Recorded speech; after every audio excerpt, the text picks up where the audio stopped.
The following broadcast contains strong opinions, playful antics, and controversial topics causing off-the-rails fun. Chances for being offended are higher than average for sensitive people. Viewer discretion is not advised. Live a little and have some fun.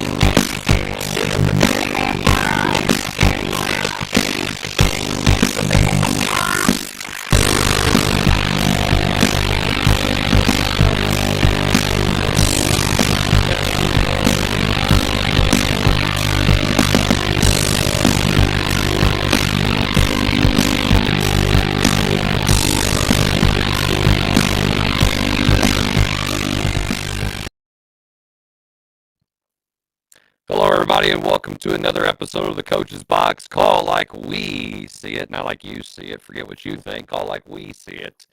This is episode 210. I'm Chris Miller. That's Zach McVey. Zach, how are we doing tonight? Hey, doing well. How about yourself? I am tired. It was funny. We had a staff meeting the other day, and the principal said, guys, I know this is the longest month of the year. Like, well, that's great. It's the second month of the I mean, we're like, right? That's not good. So It doesn't help that it's a full moon this week either. It's full moon right now. No, it doesn't. And anybody who does not believe in teacher, like kids are crazy, werewolves, and everything else, it is 1,000% true. The kids are crazy right now. I don't know what it is. People are crazy too. I've never been cut off by so many people in my life driving, and yeah, it's a great time to be alive, Zach. I don't know. We're in the greater Jefferson County area, and I don't know if anybody knows this or not, but there's some like construction going on I-55 right now. And when you have the 3-foot concrete wall of death on the left-hand side, and then a whole bunch of nothing on the right-hand side, it's kind of like, hey guys, slow down. Like you don't have to go 80 in a work zone. Slow down. Like, Yeah, dude, I gotta go fast. I want to go fast. You gotta go fast. And those tractor trailers are like, come on now. Like, oh, golly. It's been brutal. It's been brutal. Oh, dude, I'm telling you right now, I'm trying to go down to the farm and pick up my daughter, on my way down there on a Friday. And for whatever reason, it's like, hey, the left-hand lane is going to be at least 3.5 feet narrower than the right-hand lane, and all the big trucks want to be in the left-hand lane for whatever reason. It makes no sense, but it happens, and nobody can drive. And all of a sudden, that wall actually moves. It's not even the same distance. The lane isn't the same. All of a sudden, it's like, wait a minute. It's coming in this way. So, yeah. Anyway, it's crazy. If you don't know what we're talking about, I-55 and 67 between, just north of the Peebly exit and Festus, and it's a mess. And I don't even know why the hell that roundabout's going to work. I have no idea. It just looks like it looks like someone's terrible curriculum map that tried to cover a bunch of standards and it didn't work. Only teachers get that. Common Core math. Definitely right? Common Core math. Screw it. I don't even teach it that way. And I got observed today. Yeah, I got a good observation. I had a kid who was dead asleep too. And you know what? It's probably a good thing too, because as long as he's asleep, good things are okay. It's okay. But man, I'll tell you what, I was like, he walked in. I go, well, we're just gonna keep going and see what happens. Little knee pop evaluation thing popped up. Good. There you go. That's what I like. You're engaged with the students. I'm thinking, except for that kid right over there. I didn't. So it wasn't a 7, is what you're telling me. I did get a couple 7s. Yeah, it wasn't. Oh my goodness! Holy cow! I know. Hey, holy cow! Hey, I believe. Does everybody understand what we're doing? Does everybody understand? You're here. That's called engagement, Zach. And when they hold those thumbs up, we are locked in and engaged. That's the administrator trick. I believe I was told when that evaluation came out that only Jesus could get sevens.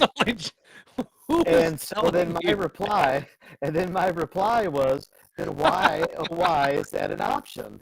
Like, It's a great question. But anyway, you brought up full moon. It's not quite Friday the 13th, but because we like high school sports and football falls on Friday nights. Although now it seems like it's Thursday, Friday, and Saturday. But I digress. Okay, like the NFL. I've been wanting to talk about this for a while now, and you know what? Since it's just the two of us and nobody else ever participates, guess what? We're going to do it. Okay. All right. So here is my idea, and I thought about this just due to the fact that, okay, if you look across the state of Missouri with high school football or athletics in general, we always talk about how to create competitive balance, how to create. In my opinion, it's not so much about enrollment or classification and size, but again, can we create parity? Can we create just this opportunity for the kids to play similar programs? And I had this idea. Now, this is similar to what some other conferences have done, and I think they're doing in football. I think maybe it's the Suburbans that are somewhat similar. But Kevin and Jim, if they were here, they would be happy, because I'm talking about promotion and relegation. And so, Chris, here's what I want. Here's what I want you to do. Okay, I want you to think about this, and then you can tell me how bad of an idea it is. But it's terrible. Sorry, I had to think about it first. Yes, I'm going to use football as the example. I'm going to try and go through this quickly. We're going to keep the same number of classifications, 6 classes, okay? Except I'm going to flip it, and I'm going to say Class 1 is the elite class, and that's where you are truly number 1 in the state, okay? You are the best school in the state. And what I'm going to say is this. We're going to have 6 classes 1 through 5. They each have 10 teams in their district. So you're going to have 60 total teams per classification. You're going to have 6 districts, 10 teams each. You're going to have a 9-week schedule, okay? You're going to have a 9-week schedule, and everybody that is in your district, that is who you are playing. So conferences are out the window. Conferences don't exist anymore. It's just your district play. Week 10, the top 2 teams of each district play for the district championship. I mean, that's pretty part and parcel, right? Now, when you get into the promotion and relegation of it, in relegation, which means you're going to drop down a classification, in every district, teams ranked 3 through 10 are going to get a week 10 matchup. 3 versus 4, 5 versus 6, 7 versus 8, 9 versus 10. The loser of every 9-10 matchup, they are relegated down a classification. So that's going to be 6 teams. 6 teams are moving down. Promotion. Top 2 teams, they move on to a 12-team bracket, championship of their classification. Okay? Same basic format that we have in college. All right? Same basic 12-team playoff bracket. Okay? Now, and they can use the same mathematical formula that Misha has right now. Oh, yeah. I don't know about that, but okay. The 6 quarterfinal teams will be promoted up a classification. So there's your 6 down, there's your 6 coming up. Okay? What's unique about this is that in the lowest classification, which I'm going to say Class 6, all right, based off of Misha's numbers, again, they say there's 320 football schools. The worst 20 teams or the lowest 20 teams in terms of ranking, okay, they're going to be in their own classification. There's 2 districts of 10 teams. Week 9, again, there's no conference. The week 10, the top 2 teams play for district championships. They're the ones that are going to be promoted, okay? And then it's parity. Everybody is relatively equally ranked. So you can go to max preps, cal preps. You can go to, again, mathematical equations based off of just last year's situation, just to give it a starting rank in your classifications, and you can move up, move down. So doing the math and all of that, and all of the rubber bands, because I know you love rubber bands. I don't. In the format that I came up with, no school had longer than over a 2-hour drive. So you've got North St. Louis, South St. Louis, which is going to be part of the SEMO area. You've got Mid-Mo, which they have to travel the farthest, but they're less than 2 hours because they're either going to go to the St. Louis side or Kansas City or Springfield side. Everything works out. It's nice. It's great. It's wonderful. Promotion, relegation. What are your thoughts, Chris? Okay, so I'm a visual learner, and you threw a lot of information out that I don't have pictures for. Yep. Okay. I mean, Zach, in my 504, you have to provide pictures. Oh, all right. Yeah. Yeah. All right. Yeah. So I want you to give me the summary and slow talk it. Okay. So that way, because I'll be honest with you, I was sitting there, I was like, okay, I'm trying to concentrate. It's been a long week, and you throw all that at me at once. Okay. Long week. All right. 6 classes. 6 classes. Got me? Yep. 60 teams in a classification. Okay. Got me? Does that make that's for all sports or football? Well, I as a reference, I just did football just because it's football season. Does that match how many schools that there are? As of right now, that's what I took. I took the mission number, and there's approximately 320 schools that are doing football. Okay. So yeah, that's fine. Okay. Yep. All right. I'm there. So you've got your 60 classes, 60 schools. 60 schools in each class of 6. In each class. All Yep. right, so you get 6 districts of 10 teams. Okay. Play your 9-team schedule, and then on week 10 you do all your head-to-head matchups. 1 and 2 are playing for a district title. Yep. It's the cross cross play. Yep. I got it. Right. And then Not after cross dress, that, cross play. Yeah. And then after you have all of your district championship, then you go into the classification championship 12-team bracket across the whole state. Okay. Your top 2 teams, they're the ones that get to go play for that classification title, promotion or relegation. Okay. Wait. Okay. How do you decide who's seated higher on the 12? That's the Misha algorithm. algorithm. Okay. You're saying the Misha algorithm does the seeding once you have your district winners. Once you've played your 9 games, that's how you determine your 1 through 9. Okay. So your top. How many brackets are there going to be? So there's 6 brackets, right? Yeah. Well, yeah, going to be 5 12-team brackets. Yep. Okay. Yeah. All right. And then the class 6, which is going to be the lowest classification, they have their own set because they're not going to have 60 schools. They're only going to have 20 schools. Okay. They're only going to have 2 districts. Yep. Okay. Yep. And then again, top 6 teams, they get promoted up.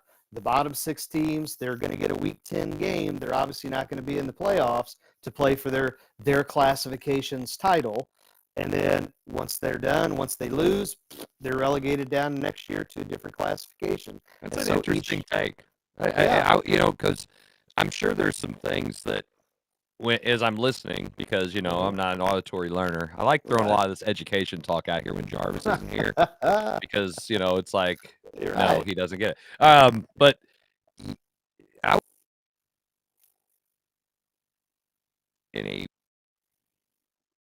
here's, everything drawn out. And I'm not saying that you haven't, because obviously you put some, what do you do in your spare time? Oh, I just think about promotion, relegation, high school sports. Gosh, mine's always moving. Get alive. Yeah. No, I think something along those lines would be very interesting in high school sports, as we sit here and always complain about equity of teams and, having strength of schedule and, making sure that everybody, especially when we talk about reclassification, the public-private debate, there's always should they be here? Should they be there? Oh my gosh, they were class 3 last year, and now they're class 2. They're the largest class 2 school in the state. They have an advantage, et cetera, et cetera, et cetera. Or this team recruits, and or whatever. I mean, so you got in public or private, doesn't matter. They recruit. Okay, so what I would like, and this is what I've always said, was somehow for Missouri to have kind of the open class at the top, and a model like this would create an opportunity for an open class at the top, because then you're larger schools or your better schools are ending up in there. So I don't want to use names of schools, but traditionally in basketball, there's been some bigger schools that aren't great at basketball traditionally. And for them, they could just as easily have a competitive game against a school that's smaller than them because they're on the same level talent-wise. And I think what the idea behind it is, again, you find a true state champion. Like it's kind of like golf where everything's flighted. And so you have your championship flight, and now you know beyond a shadow of a doubt, because they're going to play, this is the number one team in the state of Missouri. Okay? Right. They're in Class 1. They're number one. All right, so I'm gonna flip it. Class 6 is gonna be the lowest one. You go up to Class 1. Hey, you are number one. But I think what it gives is that, like you said, you might be a big school, but traditionally you're not very good at said sport. In this case, we'll go football. This allows you to build programs, because we have always said, at least I've always said, it's a chicken or the egg argument when it comes to how do you build a program. You have to get players, but you have to get wins. To get wins, you have to have players. To get players, you have to have winnable games. Well, now this allows you to, again, compete against similar level opponents. Again, now, math, you can say this algorithm may or may not work, but that's why you have promotion. That's why you have relegation. And you might be really good for that 4 or 5 year window if you're a small school, and you're going to be promoted. And then after a year, all those guys go. Well, then you know what? Then you drop back down. Right. At least we shouldn't have any more of these 80 to 10 type scores, and you're always going to be competitive. And if you're a coach, you can sell that to the kids. You can sell that to the community. You can sell that to the school district. Like, look, we're going to put together, we're in this particular district, and that's for a reason. And let's go ahead and build this program up, because we're going to have the opportunity to build this program up. You're not just getting pummeled. I mean, I like it in a sense that you do have that opportunity. I mean, and it's hard to say you'll get players. I just think that kids will want to come out and play if they know that they're not going to get absolutely pummeled when they aren't top, the cream of the crop. Yeah. I'll put it like this. I have to tell our kids at Fox, since we're Class 6, hey, we got to start practicing like we're getting ready to play Ritter. I mean, we got to have that, because Ritter will probably be in our district, and they are the defending Class 6 state champions, and they could be a prep school that plays a national schedule with the kind of talent that they have. I mean, how many kids do they have that play basketball? They're playing D1 football right now at colleges. And they have more kids that are, football players or basketball players that are playing. It's not the same. Nothing against my kids, and no disrespect towards what Cardinal Ritter has built, but that's not the same. But we're all in Class 6. So, and a lot of people are going to think the same way of maybe a South Iron. When they're Class 1, or South Iron goes to Class 2, Valley Catholic football, and it's just it's the same thing. So I can see where that would be very intriguing. It's just getting the system in place, and like all systems, nothing makes everybody happy. There will be somebody who's unhappy. There will be a school that's unhappy. Right. If it would pass, and then just making sure that you could pass something like that. I think it actually does make sense because of all the reasons you said. I think it really hits on the equity of things as far as that's concerned. It's not just on school size, and I think that's where we've been really ingrained, especially here in the state of Missouri, as long as I can remember, where it's about a big school and a small school and the school size. Now, yes, as we've said, you have more opportunities for kids when there's so many of them walking through the hallways in comparison to another school that does not have that many. I just think that's something that definitely could be looked at. So Mhm. I'm going to use this new conference hi, in our Kevin. How are you area. doing? Hey, Kevin. Hey. Hey guys, how are you? Sorry I'm a little late. No, You're it's fine. okay. Um, Go ahead, Zach. I was just gonna say I'm gonna use this new football conference that's in our area. They have everything from Class 1 schools all the way up to Class 4 schools.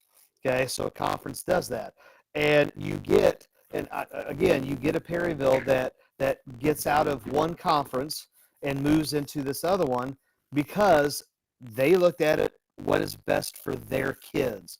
Well, we can stay in this Southern Conference and continue to get pummeled, or we can, hopefully join this other conference and we can have some success and build. And you know what they're at right now? I think they're sitting at 6-1. I think they're sitting at a number 2 seed in their district, and you see them playing well. And you see them playing well against opponents that, traditionally had beaten them at the start of them joining that new conference. I mean, there were some games that they were getting blown out 55-0, this, that, and the other, and now they're competing and they're defeating those teams. So, I mean, that's just an example. But again, you can look at Valley Catholic. They just won their conference. Okay, I'm pretty sure they just won their conference in football. So again, they made the right move by getting out and then going to a tougher, even though it's quote unquote larger schools. For them, it makes sense because they moved up a classification and they got to play better competition. So that suits them in their program. And Kevin, what we're talking about, and you can kind of weigh in here, just the idea of promotion and relegation in high school sports. Oh, Kevin's he is so happy to hear something like that. He's got to hear that. Or hold on, what did you say? Pro and rel? I don't even know what you said. But it's not pro and rel. It's just pro rel. Pro rel. Okay, dash. Is there a dash in the middle? Yeah, it's dash. It's hyphenated. Okay. It's hyphenated. Okay, sorry. So, anyway, what's your thoughts on the idea of just high school sports in general? You do away with traditional school enrollment classifications, but instead you go more equitable based off of their school rankings in terms of how they play. You mean like the true championship factor, like a power ranking? Yes, like a power ranking. Okay. Yeah. The idea of it is fantastic. I think. There's always going to be plus and cons to these types of things. What is it going to do for travel? Can you quickly make adjustments to schedule? Is it done on a year-by-year basis? I've missed a lot of the conversation just coming into it, so I don't know if this has been discussed or not. But right. Does it preclude you from getting out of your traditional rivalries that you would have between certain schools, like the conferences would be gone, right? Yeah, conferences would be gone, and I got no problem with that really, or would change your conference scheduling, so to speak. Mm-hmm. But if they're in different ones, would the Festus's and Hillsborough still be playing on an annual basis like they need to be? Is there still going to be something for that? Because I still think you can't lose part of that in high school sports. I still think that's an important part of it. But it works. I know they're building something similar to that, and I'm going to keep going down this path with high school soccer in the St. Louis area. They are pulling in. There's one guy who's organizing a tournament, and I can't remember the exact name of it, but he's pulling in the top 16 teams every year to play in this tournament, and it's the Champions League. Mm-hmm. It's the Champions League, and they're bringing in the best of like the Class 1, Class 2, Class 3, Class 4 schools playing in one tournament. And it's pool play, but it's spread out throughout the whole year. So it's not like a week-long tournament where you play 3 pool play games and then a championship game on Saturday. No, it's like, hey, your first pool play game is this date. Everybody plays their first pool play, and then so it goes throughout the whole season. That's another interesting aspect to go that route of it, of having set dates of like, hey, you're going to play tournament, you're going to play in this Champions League or whatever, and even if it's just something within the regular season, if teams are willing to go in and whether it be take on these games where it could be a loss on their schedule, with especially in football with a point system, that's tough to handle. Because you can't really talk your way out of the point system at a seed meeting like you can in other sports where seed within a geographic district is an important thing. So I like the idea of it. I still think that there are too many humans involved to allow it to happen. That seems to be the issue that I think is going to would be something that gets in the way of something like this. I do think it works. I mean, I do think it's a system that could be implemented in high school sports. And to be honest with you, because we don't have mass consolidation in this state, I think it would be a good idea for the state of Missouri, considering how many damn schools we have. And it's a wide variety of schools and different talents and different sports and programs in different sports, and we have too many classes. We have one too many classes in every single sport. Yes, it's just dumb. As I just got back from a 3-hour round trip for a first round district game, I 100% agree. So, yeah. Yes. Sorry to hear about that, Kevin. It's all right. We played well today. We just ran into a much better team. You know, that happens. It's happened a lot to me. Yes. A lot. Yeah. Unlike you, though, who, congratulations to you. You're now the St. Pius X all-time winningest softball coach in school history. I'd say that's something to, be proud of right there. I am. Just means I've been around a long time. So. Well, I didn't say you weren't old. I just said that you are the all-time winningest coach in school history. As I think Zach said at some point, I've been around long enough to figure out how not to get myself fired. So. When you hold all the Wi-Fi passwords. I was gonna say he knows where the bodies are buried, but listen, okay, Wi-Fi passwords work too. In this digital age, I could take down a school like that. So cyber attack. I'm not saying that. I just unplugged I wouldn't something. actually do that. That's not a threat. I'm not. That's not a threat, or is it? Sleep well. Look, it's not a cyber attack when you unplug things, okay? It's definitely not. Just plug it into a different port. You're technically not unplugging anything. That's right. Hey, by the way, yeah. So the Yankees were up 5-3 in the 9th. Yeah. 2-run home run to tie it. Walk-off home run. Walk-off home run in the 10th to win it for the Cleveland Should Be Indians. Travis Fry, I think. Is it David Fry? David Fry. Whatever. He fried it. Yep. Unreal. He cooked it, fried it, and yep. Oh gosh, I tell you what, I cannot stand to hear kids say, "Dude, I'm cooked." Shut up. Shut up. What the hell? That's no cap. You fight fire with fire on that one. You just reply with, "That's no cap, dude."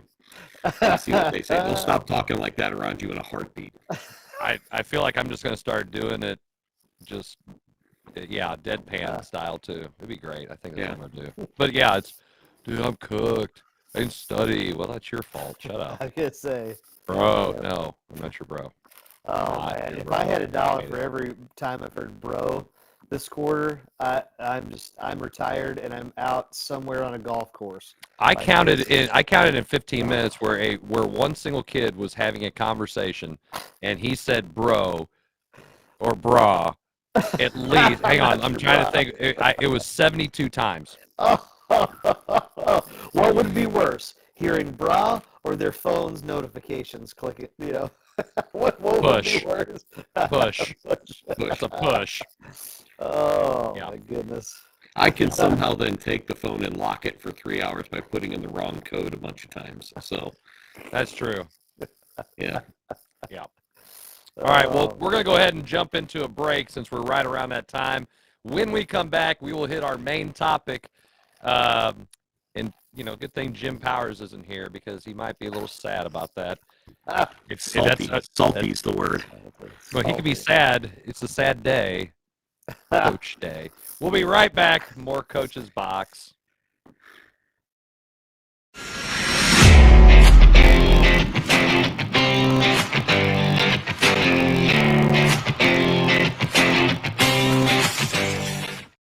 I'm a bee, and I bumbled my way into your car. Buzz. But this hive isn't big enough for the both of us. Boo!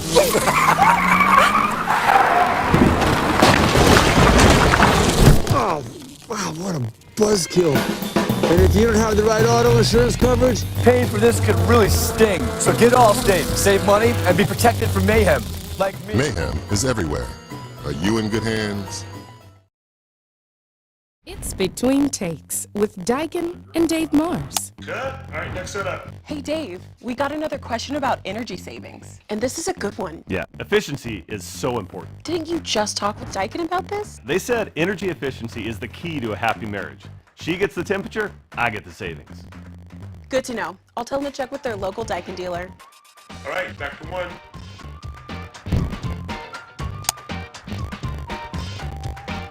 Give Home by SMCI a call today at 636-337-4444 or email them at service@homebysmci.com. You need new entertainment, you need full-length content, you need the Real Fresh channel. Hey, I'm Huff Fresh from the Real Fresh channel. Subscribe today on YouTube. We have new content. We are a network of podcasters putting out new stuff every single day. Whether you need sports, pro or college, whether you need comedies, whether you need pop culture, whether you need wrestling, we've got so much content on there. Gaming, check it out. Live, not live, we've got it all. The Real Fresh channel.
Welcome back to the Coach's Box Call Like We See It podcast. Appreciate you guys watching our show. Don't forget to like and subscribe wherever you're watching it. If you're watching it on the X, go ahead and hit a little repost right there. You can quote and say, check this crap out. I could care less. We just would like for you to share it out there to the Ethernet and let everybody see it. And by the way, on this date, 19 years ago, Albert Pujols hit a ball off Brad Lidge that still hasn't landed. I don't know how many times I've seen that on X, Twitter, whatever. My cousin just sent it to me just a little bit ago. I could watch that all day long. The worst part about it is that was the only game the Cardinals won in that series. But Brad Lidge was never the same again. No, Brad Lidge. My favorite story though, and I can't remember who was telling it and where I saw it, where I heard it, read it, whatever.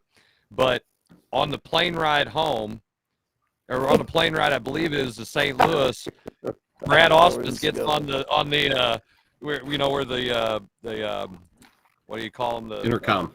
Yeah, the intercom. And says, if you look out the side window, you can see the ball that Brad Lidge just served up to Pujols still traveling in the air. And it kind of relieved, I guess it lightened the mood, and then they went ahead and took care of business against the Cardinals. That was the worst part. It was still kind of funny though, especially after a game. But anyway, it was such a great moment. I mean, for Pujols, it was nice to have him back, and what he did a couple years ago. I wish we had him back now, even if he was as old as he is now, because he's a lot better than what we have. Anyway, I know it's making me sad. Speaking of sad, there's a lot of sad people in the state of Ohio, and some of them here in Missouri, after last weekend's Ohio State-Oregon game. Zach, why don't you give us a little background on that?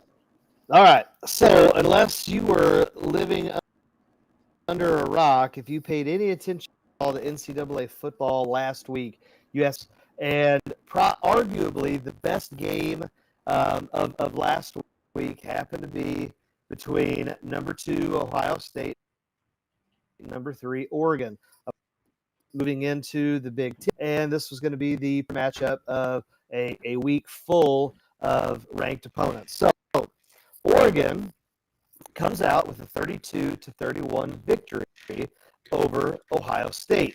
Now, there was a little bit of controversy, maybe a little bit of gamesmanship there towards the end of the game. So much so that I think it has more to do with the answer that the coaches gave versus what actually happened. So if you didn't know, the NCAA is mulling over in action after Oregon's controversial late game situation. So what happened was Oregon coaches, they exploited a loophole in the rule book that resulted in in-season action from the NCAA. With 10 seconds left, Oregon, what they did, or Ohio State were driving down into field goal range to win. Okay, what would have been a game-winning field goal. Oregon calls a timeout. After the stoppage, Oregon sends 12 defenders onto the field for the third down play. Now, that resulted in an incomplete pass and left Ohio State with just 6 seconds on the clock. Now, here's the kicker. Oregon did not have 12 men on the field. They had their 11. And it looked like somebody pushed from the sideline, pushed a 12th defender field. Ohio State picks that up. Of course they're going to. That somebody's in the booth. Responsibility. Here's the kicker. Unlike the NFL, NCAA rules do not reset the game clock to where it was before the snap. Okay? Now, meaning Oregon traded having an extra defensive back on an obvious passing down for a 5-yard penalty that burned 4 seconds off the clock, which made Ohio State have to make a decision. Go for the field goal when they're out of field goal range or try and do one more play. They elected to do one more play. QB decided to run up the middle, tried to take a knee. Clock runs out. Ohio State can't call a timeout. And in the ball game, Oregon wins. This was so controversial, I think more so because the coaches, when asked about it, said, of course, we knew the rule, what we were doing. Duh. Like they're going to say, oh, we'd never heard of that before. Like, oh, no. So, guys, I mean, what were your thoughts on the game if you watched? I mean, it was really good. Go ahead, Kevin. I probably have more of a I probably would have been more okay if they would just said, oh, we just miscounted. But to me, it seems like it's a ethics thing. It's an ethics thing to me. I think they made a decision to skirt the rules to try to get it to their advantage.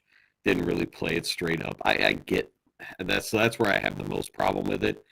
I don't have any problem with them doing it. I really wish they just would have faked it and said, oh, we thought we only had 10, so we threw somebody else out on the field. I would have felt a little bit better about it knowing that. But that's kind of where Zach's going to go ahead and try to reboot here. In case anybody wanted to know where Zach just went. His sound's a little bad. Yeah. So I just yeah, probably just needs to unplug it and plug it back in. You know, he didn't take your technological advice for those years. Apparently, he did not work at Pius long enough to understand that. So, he didn't. So I that's where my real problem. I think that it was a blatant attempt at trying to skirt rules, and to me, that's an ethics thing, and that's where I have the most problem with doing that. And I guess in that situation, but I'm not sure I would have had. I'm not sure it's something I would have done if I would have had the opportunity. I'm not sure that. I think it played. It went well for him. I'm just not sure that 4 seconds was worth it in that situation. So. Well, I kind of look at it like this. It's one of those. It's one of those decisions as a coach that if you make it, I just think you just keep it under your hat until like later on down the road where maybe you're retired and you're talking and you're having those interviews and it's like, this one time when we beat Ohio State, we actually did that on purpose. No, yeah. You know how old coaches talk and they tell all these, when you hear those interviews and you hear those crazy stories about things they did in situations like that, that to me would have been the time to have that conversation and put that out there that I did it on purpose. That would have went over a lot better. I have no problem with them doing it because I think if there's a loophole, well, I think good coaches exploit loopholes. I don't know what to tell you. It's just part of the game. But, I think that's just we.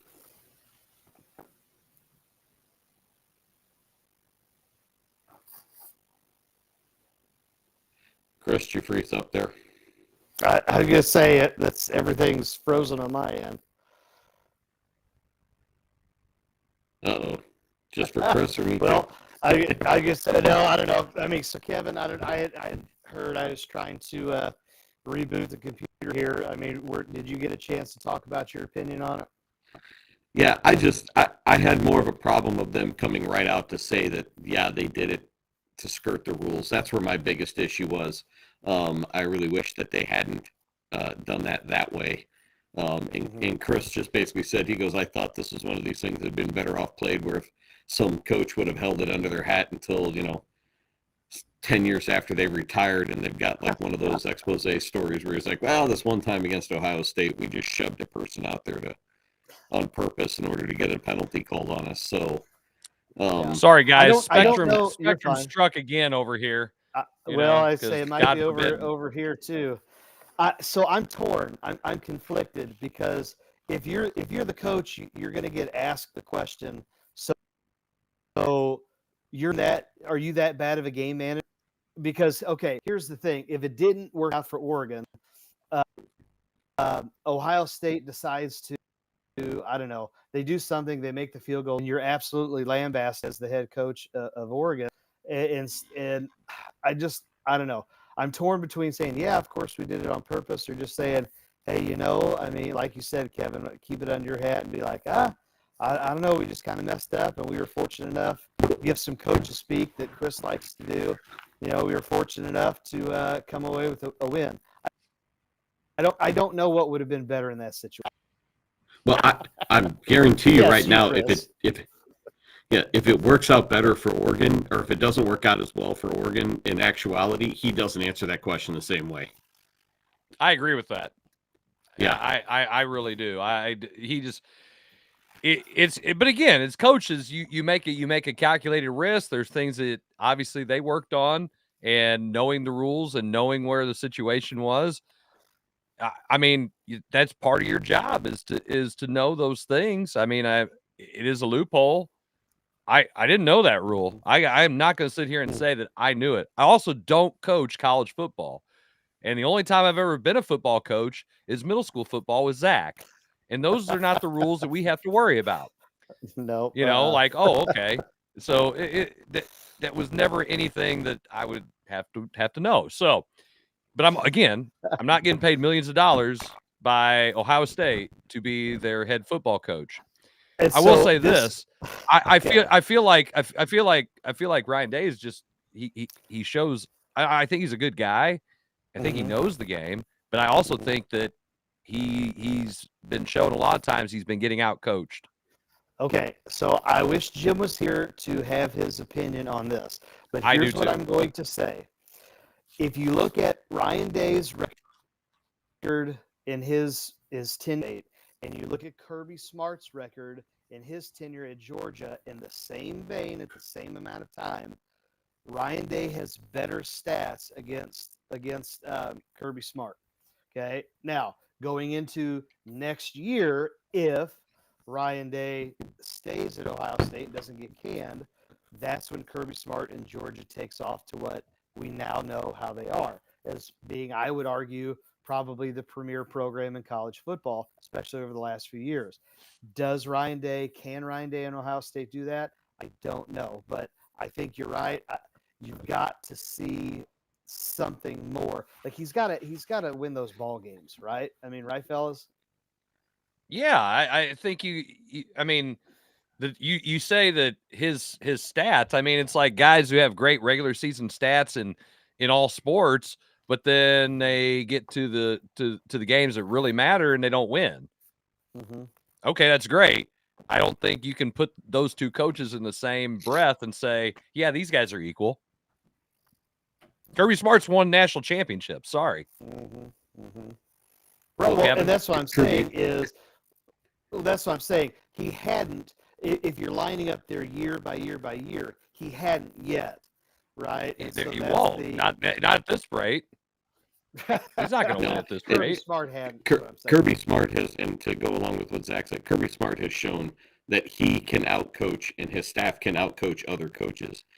Ryan Day and his staff has not shown that consistently that they can do that.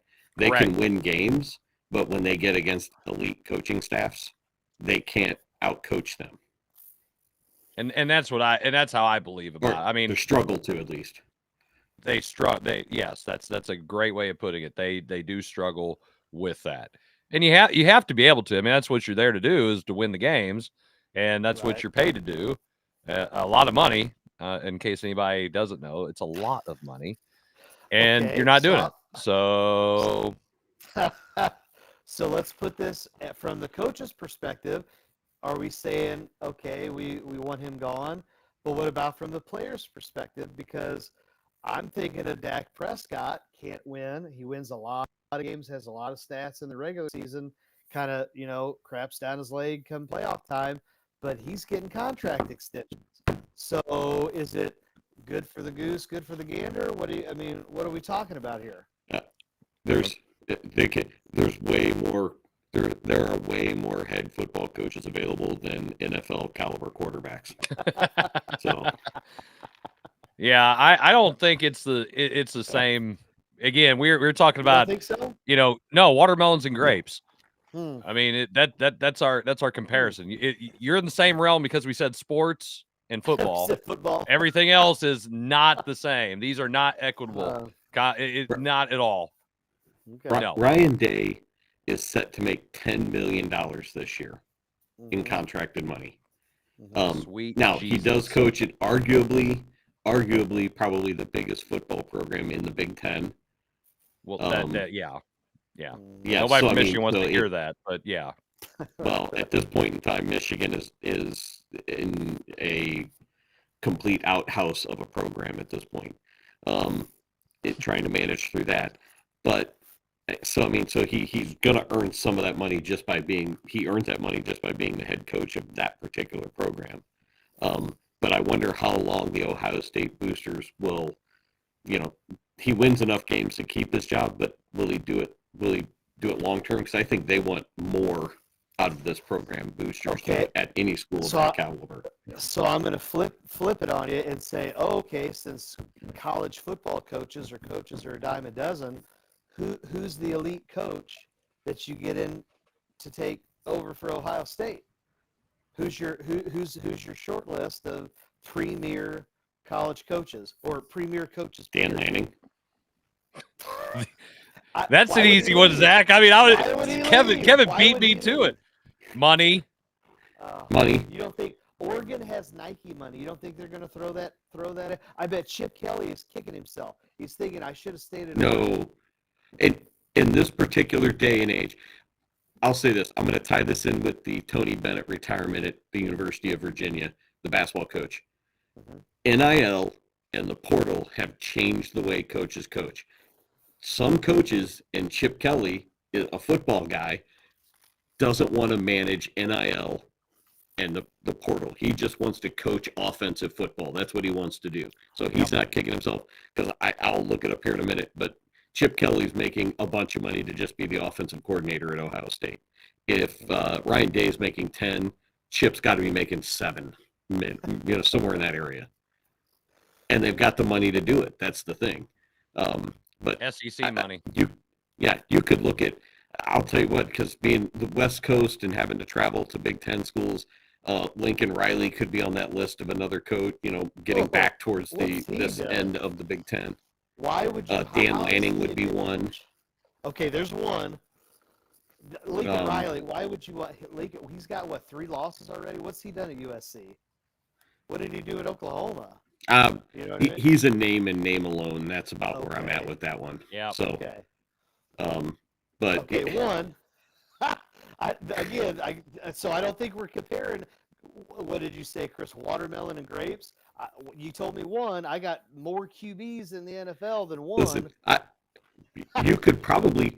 I would say this in many instances, and I know some people are going to say it. You're going to have some up and comer that I think could be a coach in that situation. That type of coach, I would say. So there's all kinds of coordinators at college programs that will make good head coaches that we don't see. Dabo was like that for a long time before kind of Clemson. He had Clemson at the highest level. I can't even sit here. I don't know names off the top of my head, but there's probably 12 or so that could eventually be really, really good head football coaches. But is really, really good head football coaches what Ohio State wants, or do they want to leave? There we go. That's what I'm saying. You're talking cream of the crop there. If you are Ohio State, I mean, again, pick the programs. I mean, the blue blood programs. You're going to have to. I don't know. You might have to go get some guy at the NFL level that, hey, come back down and coach these guys. I don't know. Well, again, so go ahead. Was the guy at Vanderbilt, Clark Lee? Would he be one? Right. Would he be better at a bigger program? I mean, I'm sure if they finish strong, he'll have a chance to go somewhere and make some money. Mm-hmm. Yeah, James Franklin at Penn State would, Ohio State throw the brink, back up the Brinks truck for him to get out of Happy Valley. I want to. Yeah, go ahead. I want to shift the gears on this a little bit too, because I think we are missing the part of this story before we go to break is the fact that the NCAA is closing that loophole because someone exploited it. What's your thoughts? Mid-season. Because I don't know, because they make up their own rules when they want to, Zach. They're the NCAA. We're going to show our power unless you're Kansas basketball or North Carolina basketball. So because Ohio State lost, they've got to Can't have that. Zach, you cannot have that.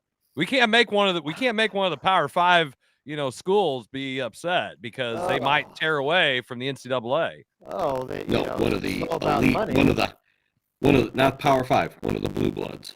Yes. Yes. I just changed the rule, but you can't do it mid-season. I think you just saw it. I think you just saw it. Gosh. Yes. Doesn't mean you should. There we go. Just because you can doesn't mean you should. Unless you're the NCAA. And then it's okay. It's okay. Because it's like what what's this game called? I win. What do you mean I win? Money. It's a little, I mean, they just make it up as you go along. That's what you're gonna do. Make up the rules. Cold defenders, I win.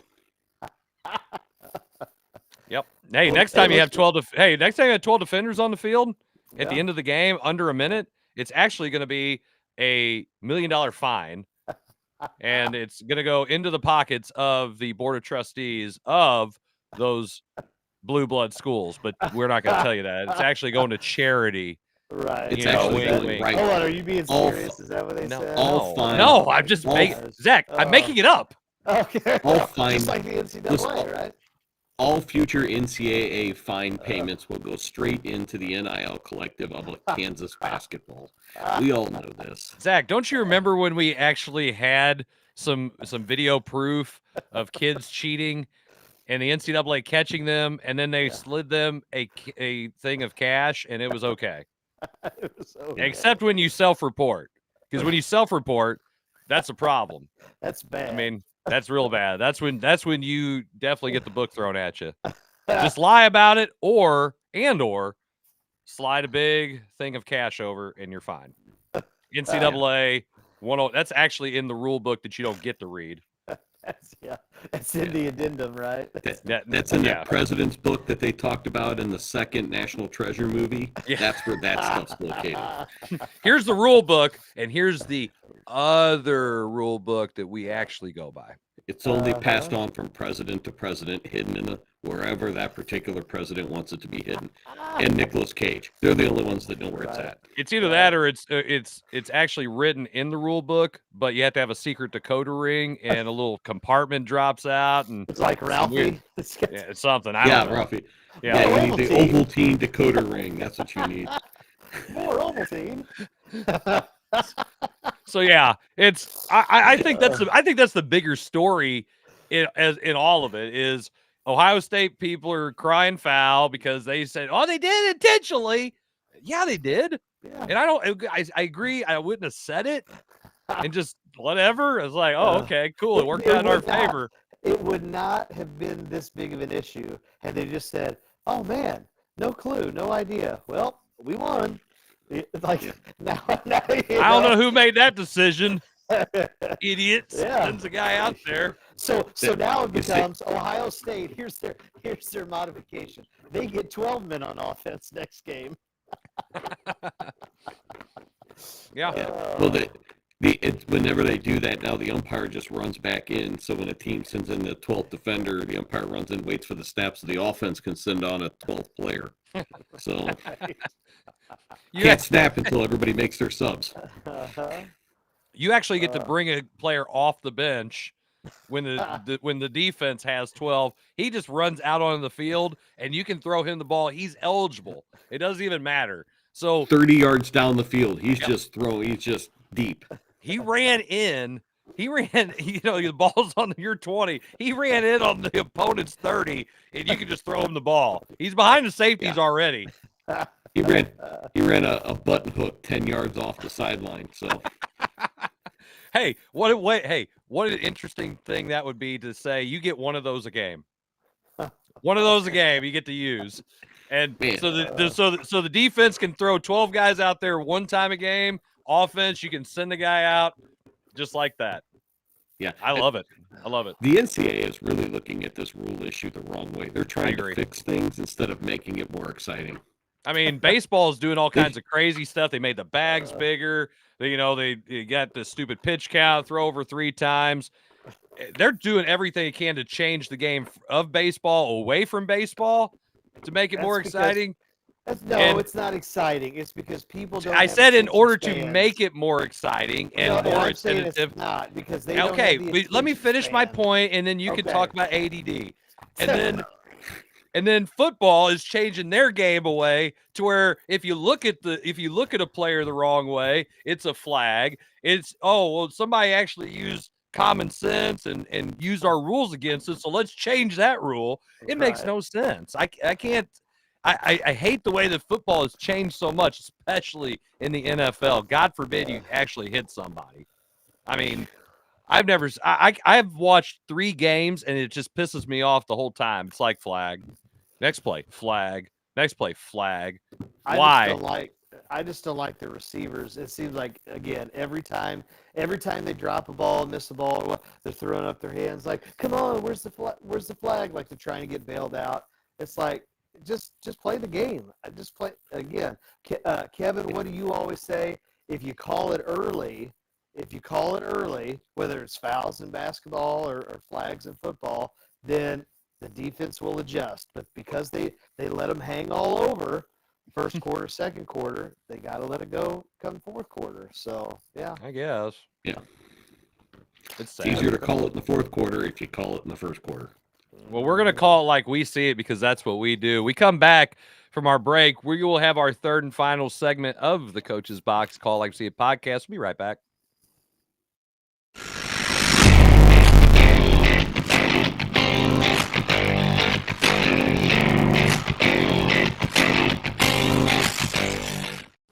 I'm a beep, and I bumbled my way into your car. But this hive isn't big enough for the both of us.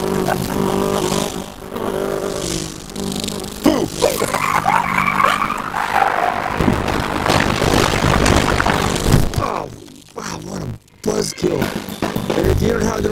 insurance coverage? Paying for this could really sting. So get Allstate, save money, and be protected from mayhem. Like me. Mayhem is everywhere. Are you in good hands? It's Between Takes with Dyken and Dave Mars. All right, next set up. Hey, Dave, we got another question about energy savings. And this is a good one. Yeah, efficiency is so important. Didn't you just talk with Dyken about this? They said energy efficiency is the key to a happy marriage. She gets the temperature, I get the savings. Good to know. I'll tell them to check with their local Dyken dealer. All right, back to one.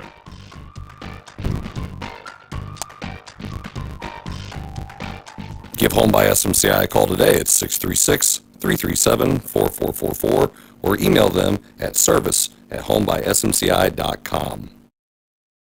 You need new entertainment? You need full-length content? You need the Real Fresh channel. Hey, I'm Health Fresh from the Real Fresh channel. Subscribe today on YouTube. We have new content. We are a network of podcasters putting out new stuff every single day. Whether you need sports, pro or college, whether you need comedies, whether you need pop culture, whether you need wrestling, we've got so much content on there. Gaming, check it out. Live, not live, we've got it all. The Real Fresh channel. Subscribe today.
All right, everybody, welcome back to the third and final segment of the Coach's Box Call Like We See It podcast. Again, we say call like we see it, not like you see it. Who cares what you see? No, I'm kidding. But we are appreciative of you tuning in tonight, wherever you're watching the show, whether you're watching it from Facebook, YouTube, or on the X.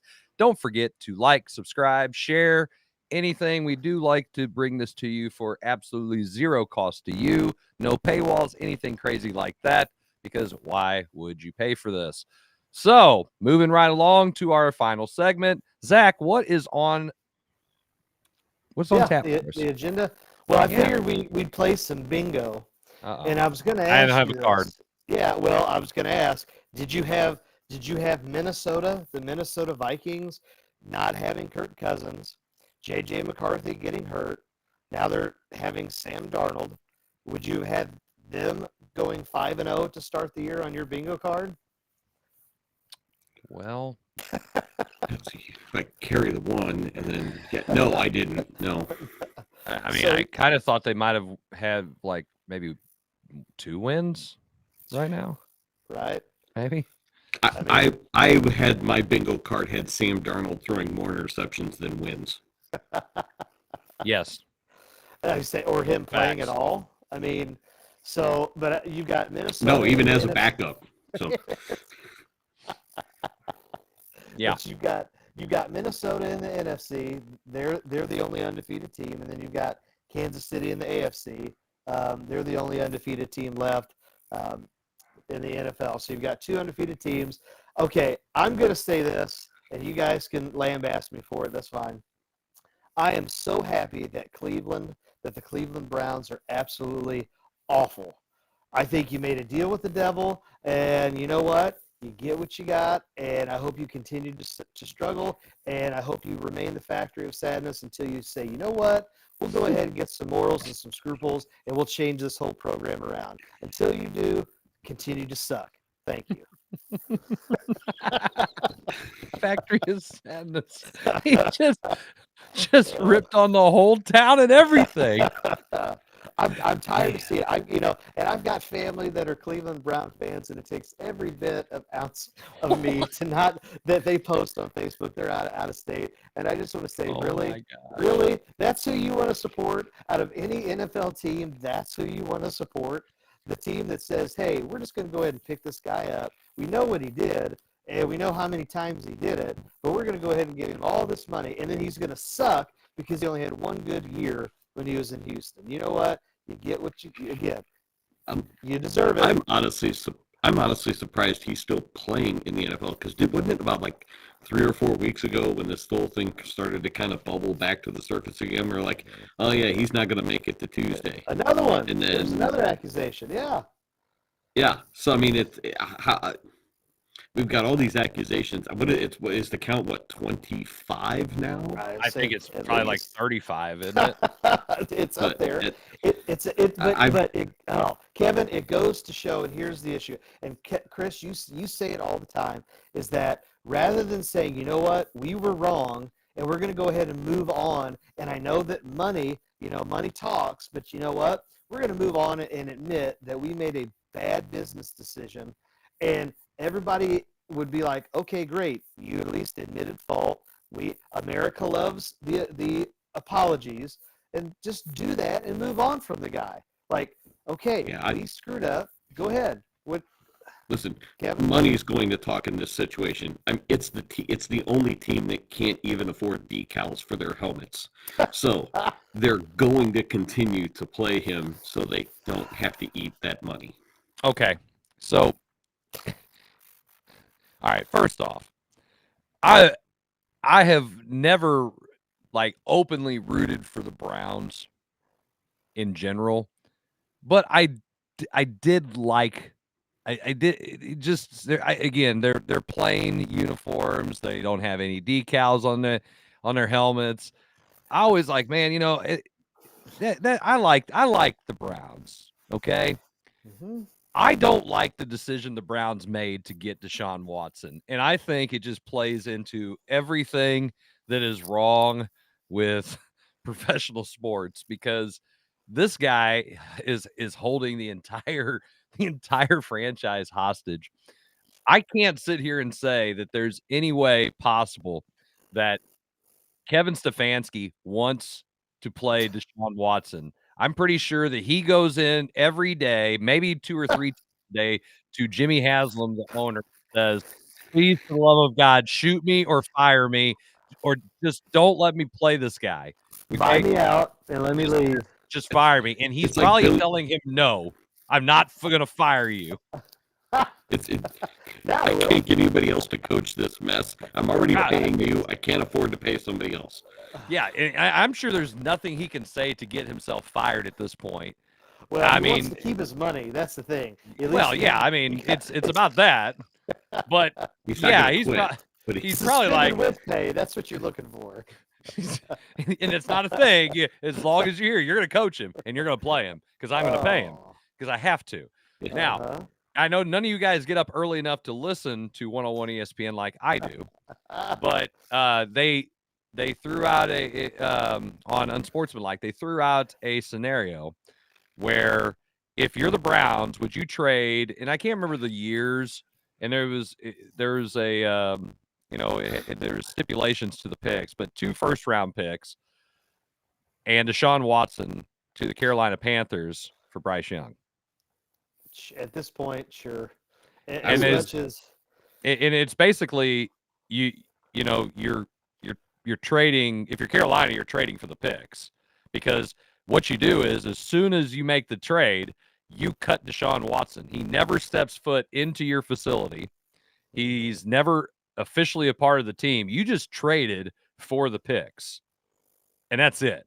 And you're not on the hook. They're probably not on the hook for the contract, are they? The cap hit goes to Cleveland. The cap hit goes to Cleveland. Yeah. And they just turn around and cut. And they do have to. I do believe they have to eat a percentage of it, and it does go against the cap, but not the full penalty. But if I'm them, and at this point, Andy Dalton is outperforming Bryce Young. He's kind of broken. and he still has some time to turn it around. I mean, look what Darnold's did. So that's not like it's, not possible. But I at least take a chance and say, hey, I'm going to go ahead and. It can't be any worse. No, it can't be. But I think that Cleveland has to do something major, and I think they have to distance themselves from Deshaun Watson somehow, some way, really soon. But they could. It is called, we're not going to play him anymore. And a matter of fact, we're just going to go ahead and say bye. But you just said it. They won't because of the money, because money talks. And that's the issue with all of this. Instead of saying we made a poor business decision, we apparently have been doing this for decades. But but at least we're going to own it this time, and then trying to, because Chris, okay, I rooted for the Browns. They had Baker Mayfield. I enjoyed watching him in college. I thought he was going to be a good quarterback, and he obviously is now. They had the North County guy, Drew Forbes, on the team for a while, and it was fun watching when they were on Hard Knocks and seeing him, and so you root for a lot of those stories, but they make that decision, and it's like, better. Like, what you're getting into.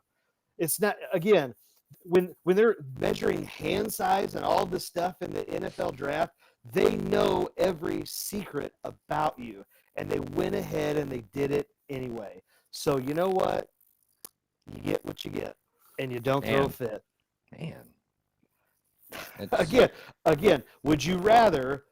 Again, Chris, you guys are the head coaches. Would you rather win with horrible behaved kids, or would you say, you know what? I'll take the good quality character kids, and if I win, I win. If I don't, I don't. You know what I mean? Like, give me quality kids over these kids that are entitled.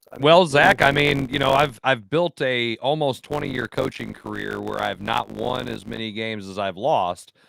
Actually, on that, because I haven't always been blessed with super great basketball talent, but I love coaching kids that want to listen and play hard. It just doesn't equate to wins. However, it has equated to 9 schools. Okay, hold on. I just gotta throw that out there. So you're saying it's a philosophical problem, then, right? So all we have is a failure to communicate. Okay, Sorry. So I just looked this up. Uh-oh. I'm going to go, Zach, when you're talking about you want the good, the moral kids, those types of things, win with the right kids. Yeah. Does anybody know who Cleveland's backup quarterback is? Jameis Winston. Yes. It's like Island of Misfit toys here when it comes to QBs in this. And then Dorian Thompson-Robinson for their emergency quarterback. He's a great story. I remember watching him out of high school. He was a UCLA kid, right? UCLA kid, kind of an underdog. And, again, went to Elite 11, surprised a lot of folks from out of high school, all that. That's who I'm going with, because he won at UCLA. He, won some games he wasn't supposed to. Good character guy from what I can remember. Again, I'll build my program around that. And, again, what do you say? Coaches are either hired or they're fired. Hey, you know what? I want to at least put my head on my pillow at night knowing that I'm making, at least trying to make all the right decisions. I just don't think Cleveland's doing that. Okay, so, all right, I know Jameis Winston, threw 30 picks in a season one time, but he also threw for 5,000 yards. He's one of the only quarterbacks to ever do that, and that was in the same season. He also stole 50 crab legs. I was gonna say, yeah, he's had. Dude, who hasn't stole some crab legs in their time? Okay, come on, man. No, I have never stolen crab legs. All right, but I'll eat a whole bunch of them though. I'll go to Krabby Daddy's and eat a whole bunch of them. But if I'm going to eat a whole bunch of them, you know what I'm going to do though? Pay for them. Yeah, it helps, especially when I make a lot of money. Yes. Yeah. So why? I don't understand why. I really don't. I don't understand why Jameis Winston doesn't have consistent playing time in the NFL when there's a bunch of dudes who can't make throws down the field because you just said it. Sometimes he struggles making the throw. Like, well, hey, listen, he can complete passes. They might just be to the other team. Even aside from this, you can talk about all of the issues of Deshaun Watson off the field. But even with his play on the field, how is he staying on the field? I know, that's what I'm saying. Playing Winston. Right. Yeah. It's bad. It's really, really bad. He shouldn't be on the field playing because of all the crap that's happened off the field. Mm-hmm. But at this point, he shouldn't be on the field because of the way he is playing on the field. And you just get a sense in the locker room that all of the guys get it. They're like, why? You know what I mean? Like, what are we doing? So when you say holding the team hostage, you're probably accurate when you make that. Who's he got pictures of that's preventing this from happening? Jimmy Haslam. He has to. I mean, you got to think of it. Deshaun Watson's career is going to be a tale of two cities as it is. Because when he was in Houston, Zach, you're wrong. He had 3 good years in Houston.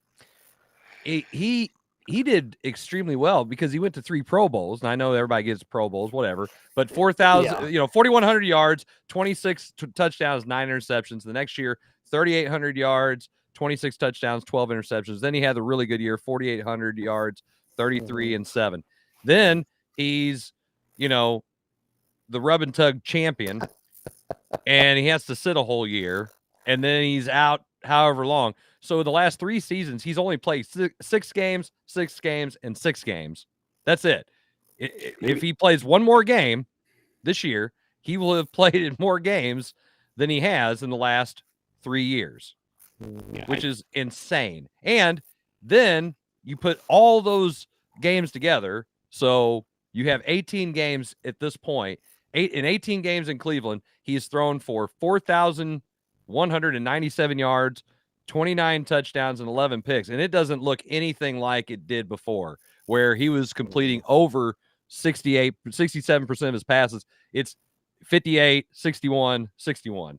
And it's just not good. He can't move the ball down the field. He's not throwing the yards per game. And he's had guys to throw the ball to. Now he doesn't have Amari Cooper. He's gone. I mean, they don't have the same weapons. It's unfortunate. Go ahead. About the only thing he's brought to Cleveland is a happy ending to that house of sadness. I knew you were going to do it. I knew it. I knew you were going to do it. But you're right. That's about it. That's about it. Jeez Louise. All right, let's talk about another program after that. Zach's like, I can't hear things like this. I can't even segue. All right, but I want to, as coaches, I want to get your opinion on what Nick Sirianni did at the end of the game when he's chirping at the fans. You're the head coach of the program. Is that a good look, bad look? And that's part one. And then part two is you go into the media and then you bring your kid as a human shield. So the media doesn't, again, call you out on the carpet about what are you doing. So what do you think about that whole Philadelphia Eagle, Nick Sirianni situation? Because we go from a dude that went 11-1 to now what he's done in his last 6-7 ball games. And how have the wheels fallen off? And they've actually gotten better with more talent with Saquon Barkley in the backfield. It's a bad look for me. You just, as a head coach, you're going to get, especially in Philadelphia, where everybody's going to chirp at you, just put your head down and walk to the damn locker room tunnel. Be lucky they're not throwing batteries at you. You know what I mean? Be lucky they're not chucking double A's. You get, again, what do you guys say? They get paid lots and lots of money. I just smile and wave, and I think to myself, you know what I'm going to do? I'm going to Scrooge McDuck when I get home, and I'm going to count all my ones and just jump on in there. Like, you don't have to sit here and engage in the fan base. The players don't have to do that. Now, I get the whole idea if somebody's going to chuck a beer at you or they're going to throw something at you that you have a right to defend yourself. But that's what you have that state trooper with you for, and you point that out, and then somebody goes and takes care of that guy. Yep. I mean, but it's a culture in Philadelphia for those types of things, because were they the ones whose director of security was kicked off the sideline in a game? Last year, whatever it was. Yeah. It's a Well, culture. It's like this.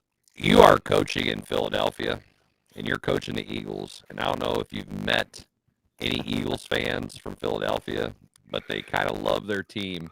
So when your team goes to the Super Bowl and they don't win, and then they're expected to go back again, and your second half of your season is straight garbage, and you're going in front of the media saying, I don't know what to do. It doesn't look like you're doing a very good job of captaining a ship. And then you come out the next year and you're just a game over 500. Yeah, everybody's going to be pissed off at you. You know what? Have some thick skin or get out. Okay? Again, you make a lot of money. I would care less what these people say. If they attack me with something totally different, state trooper, go ahead and beat that guy, whatever you got to do. Get your nightstick out, take care of him. I don't care. Tase him, bro, whatever.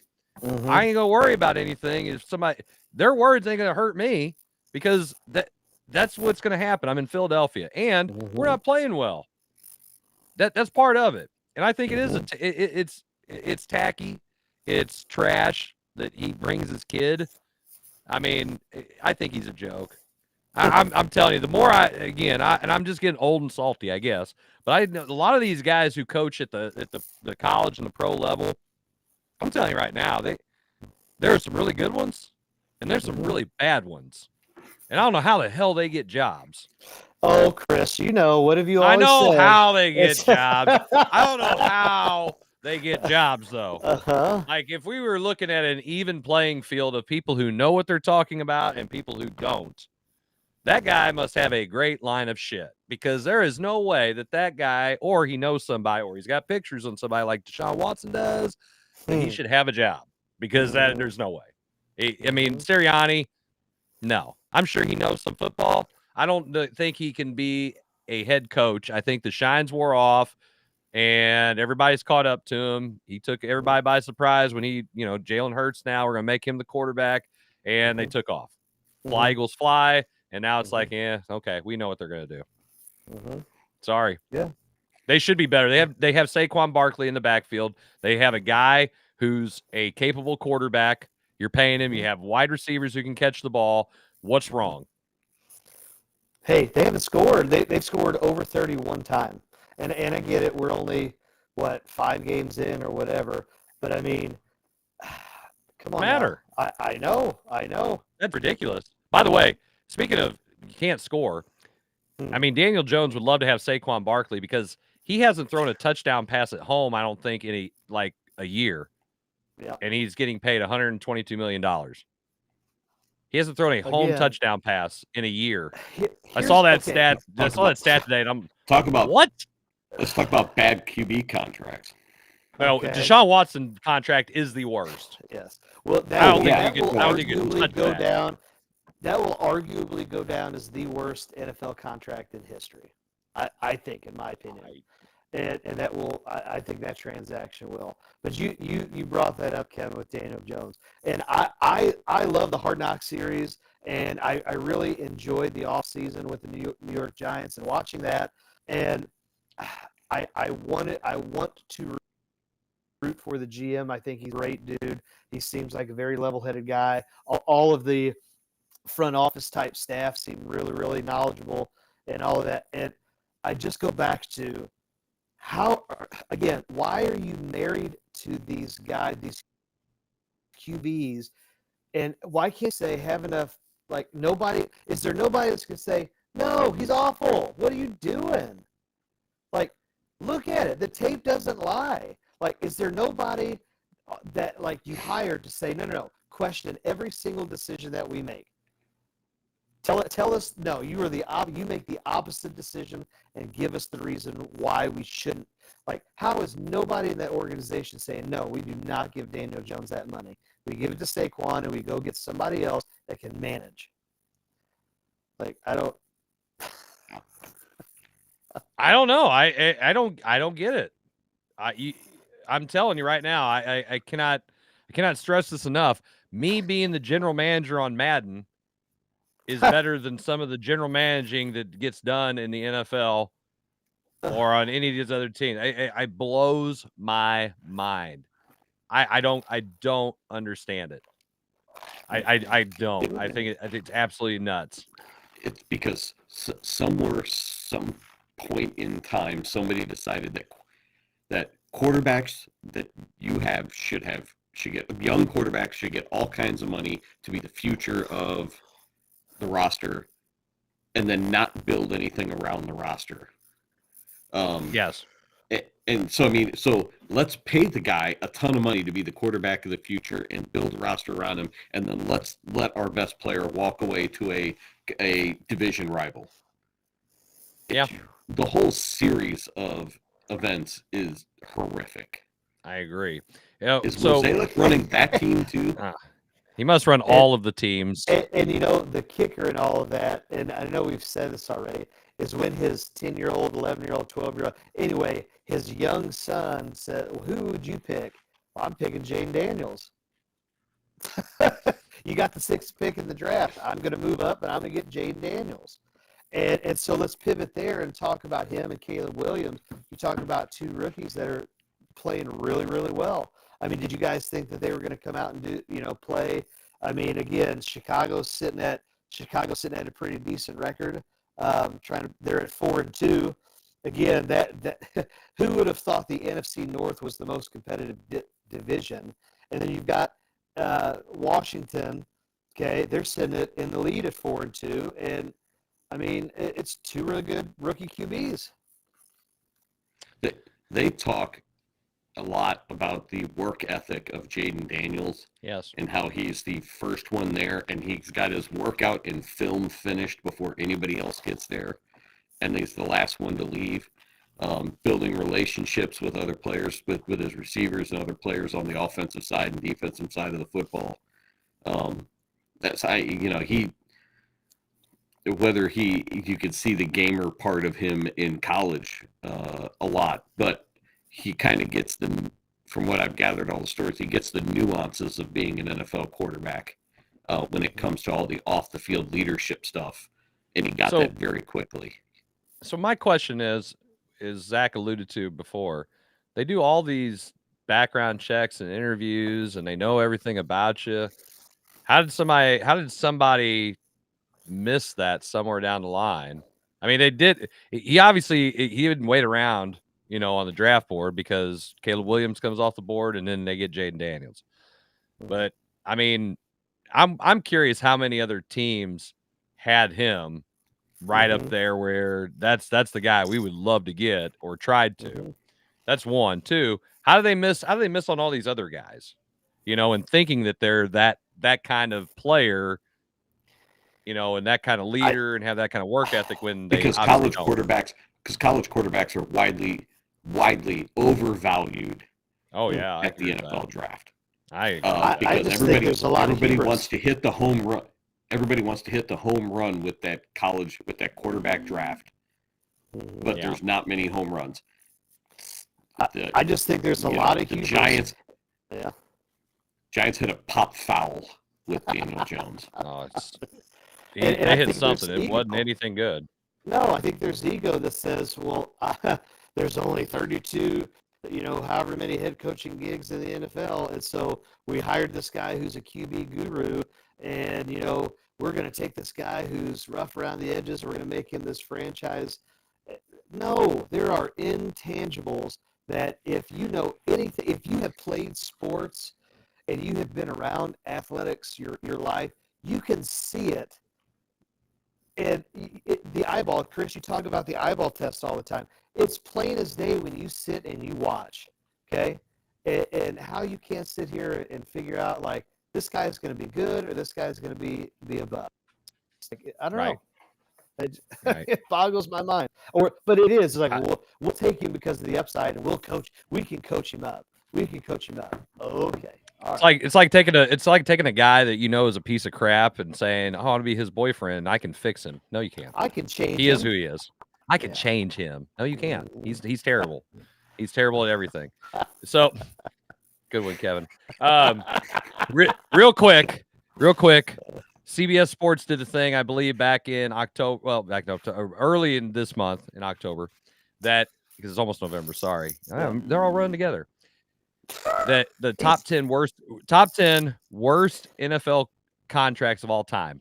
Okay, Carson Wentz, number 10, to the Philadelphia Eagles, and then he got benched for Jalen Hurts. Number 9, Matt Flynn by the Seattle Seahawks. He had one good game backing up Aaron Rodgers, where he threw for like 500 yards, but he made a lot of money that way. Nnamdi Asomugha getting paid by the Eagles. The Eagles are throwing out contracts that are terrible, apparently. After having, pretty good early career with the Oakland Raiders, and then he sucked really, really bad. Kenny Galladay for the Giants. The Giants, again, terrible. Gave him a $72 million deal, and then he only got 53 catches and 855 yards afterwards and only one touchdown. Nick Foles, Jacksonville Jaguars at number 6. That was a terrible contract too. But hey, he won a Super Bowl year, I think. Yep, sure was. Number 5, Le'Veon Bell with the Jets. Pretty sure he sat out the entire season right before he signed that deal. That again didn't work out too well. Number 4, Russell Wilson with the Denver Broncos. That was really bad. I think that should be higher than 4 because that ended up being a lot of dead cap money that they had to eat right there. Number 3, Andre Rison with the Cleveland Browns. Cleveland, making the top 3 because they're probably 1 or 2. Who do you think is? Can I guess who do you think 2? is 1 and who do you think is 2? Can I guess? Yeah, 2? go ahead. I'm going to say Sam Bradford contract with the Rams. Okay. All right, Kevin, what's your guess? That does sound like a pretty good one. Because I can't really come up with anybody else because I don't know that Cam Newton signed a horrible contract at any point, but Cam Newton is not. Okay, then yeah, go with Sam Bradford. Okay, so number 1 is Deshaun Watson. I think that everybody is going to say that. And I agree with number 2, Albert Haynesworth with the Washington Redskins for 7 years, $100 million in 2009. That's it. How is Sam Bradford not on this list? I agree with that. But you know what? This is a pretty good list of terrible. Yeah. I mean, it is a pretty good list of terrible. My God, Sam Bradford wasn't horrible at times. He was just the contract. He didn't play. He was hurt all the time. That's true. Hey, they literally a lot of these guys. When you talk about the NCAA making rules changes, how about the NFL? NFL changed their rookie deals because of Sam Bradford. No. It wasn't Sam. It was Sam Bradford, but it was also Matt Stafford. Matt Stafford ended up being the highest paid I think he is the highest paid quarterback all time throughout his entire career because he got the last big contract they were able to give to rookies. Then he got paid again, and then he got paid again. So he got 3 deals, whereas now nobody gets those. And he got guaranteed money every single time. Why is his wife ever even remotely talking about any other dude ever? Right. I mean, she is set for life. If anything, she should be plotting his demise. I mean, and that better be a pretty solid prenup, man. I was going to say. Good Lord. If he knew, he obviously must not have known about the roommate because there's no way. There's no way. I mean, that's pretty wild. Hit bricks. Pretty wild. Well, fellas, I think we're going to call this a show. Yeah, I mean, it was fairly informative, I thought. We brought a lot of great information out here tonight.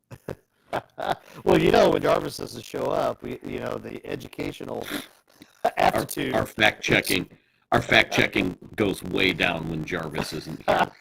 Now let's make correction. Now, if David Jarvis is here, then the show doesn't drop. Right, but if that other jughead's here, oof. Well, I mean, there's a hierarchy of jugheads, and we have the bottom of that totem pole. Yeah, we definitely got the bottom of the barrel. Are That's you okay. saying he's the we Danny love him DeVito? anyway. Is he the Danny DeVito of Jugheads?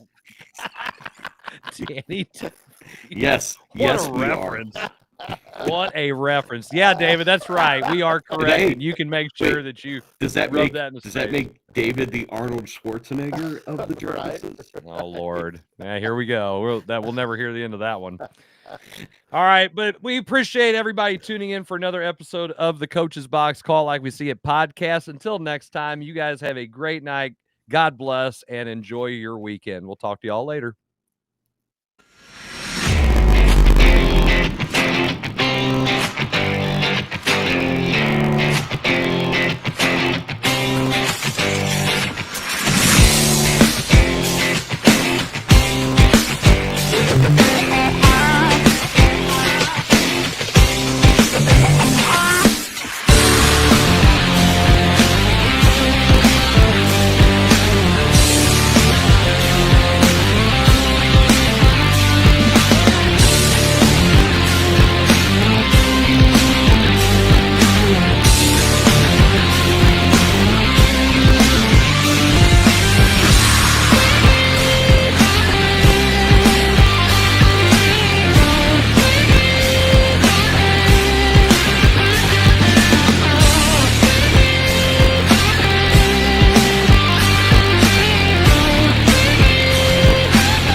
This episode of the Coach's Box Call It Like We See It podcast is brought to you by Off the Rails Media.